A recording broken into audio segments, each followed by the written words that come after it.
আসসালামু আলাইকুম। স্কিল বাংলা একাডেমির পক্ষ থেকে আপনাদের স্বাগতম। আজকে আমরা শিখব বাংলা ব্যাকরণ ও নির্মিতি পরিচ্ছেদ 2 বাংলা ব্যাকরণ অনুশীলনীর প্রশ্ন। তো চলুন শুরু করা যাক। ভাষার প্রকৃতি নিয়ে আলোচনা করে ব্যাকরণ। বাংলা ব্যাকরণের প্রথম প্রকাশিত হয় কত খ্রিস্টাব্দে?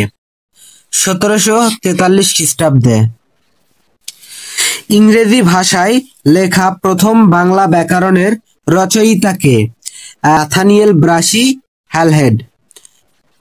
গৌড়ীয় ব্যাকরণ এর রচয়িতা কে?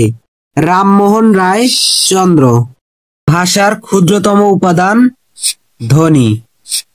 বাকযন্ত্র ব্যাকরণের কোন অংশের আলোচ্য বিষয়? ধ্বনিতত্ত্ব।